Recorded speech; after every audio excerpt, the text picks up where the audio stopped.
Que direz-vous?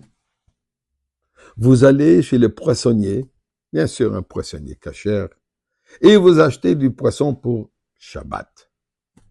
Vous choisissez un beau poisson et vous demandez à la personne qui travaille le comptoir, s'il te plaît, coupe-moi ce poisson en morceaux, enlève les écailles, nettoie-le et merci.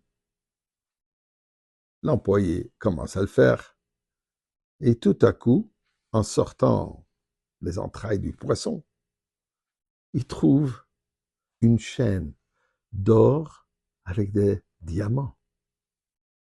Waouh! Qu'est-ce qui se passe maintenant? Alors, restez avec moi, on va discuter de ce sujet. Mais avant cela, nous allons dire merci à Kadosh Baruch Hu pour toutes les chaînes d'or, pour tous les diamants, pour tout ce qu'il nous donne et n'arrête pas de nous donner. Misma le seuil d'or, il a donné coloratif de ça, donné bissim, choboy, le fond de non. Donc, a donné l'him, hu, son, de v'la, nachna, m'obtient, marie, se boy, shor, b'soy, le chatzoi, se b'sila. Hoy de le baruch shmoy, qui toy, va donner le lam, chazdoy, via doy, vodor, emunosoy, bien sûr, dans le nom de la tzedaka, notre prière.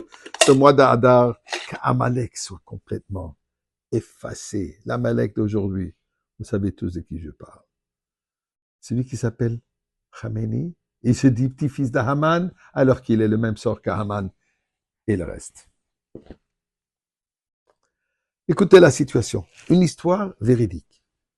Le Rav Zilberstein de Bnei Brak, pas de ma famille, on a le même nom, même qu'on l'écrit même pas de la même manière, mais un des grands rabbinim aujourd'hui des poskim d'Alachot.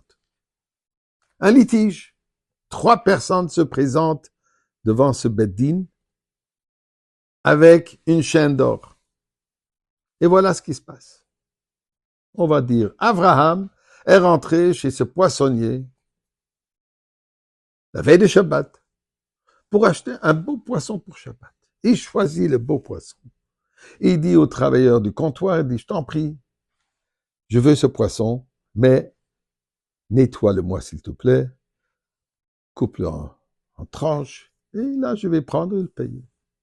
Bon, ils sont là-bas en train de faire le travail. Tout à coup, quand cet employé est en train de nettoyer le poisson coupé, tout à coup, il tombe et il tire des entrailles du poisson une chaîne d'or avec des diamants dessus. Wow! Quel beau cadeau pour Shabbat! S'exprime Abraham. Ça, c'est fantastique, ce poisson que j'ai acheté.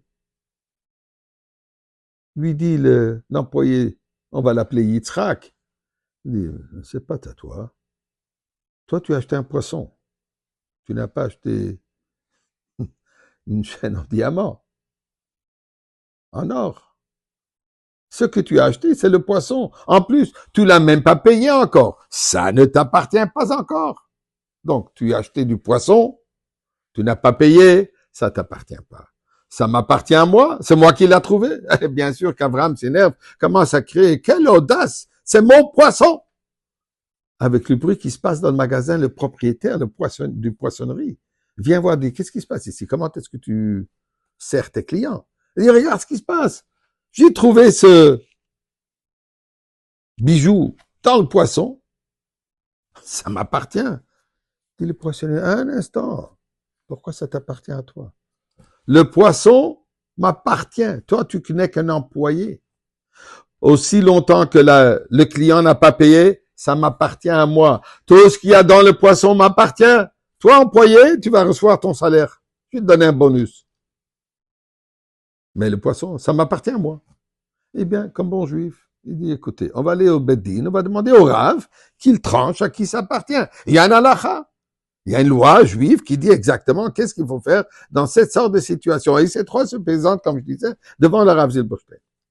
Le Rav Zilberstein développe un peu le concept. Il dit, il y a plusieurs aspects à regarder là-dedans. Première chose, c'est certain.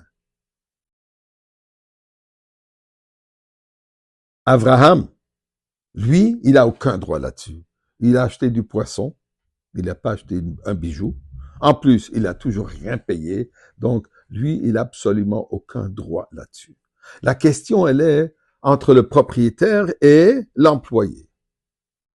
Si on achète quelque chose, par exemple, j'achète un meuble, et il s'avère que finalement, à l'intérieur de ce meuble, dans le tiroir qui était fermé, il y avait $10,000.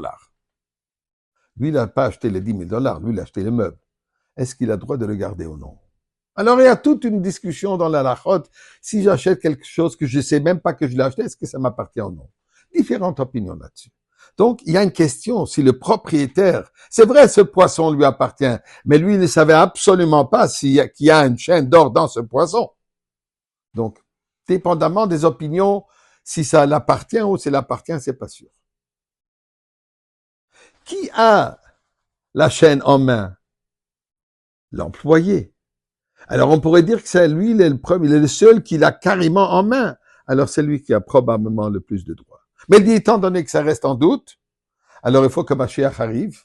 Et comme il y a marqué que Eliyahu Hanavi va trancher tous les sujets qui restent en doute, alors, Ribono Shel Olam, ces trois personnes, ils attendent vraiment Mashiach puisqu'ils veulent savoir, ils veulent avoir la chaîne d'or.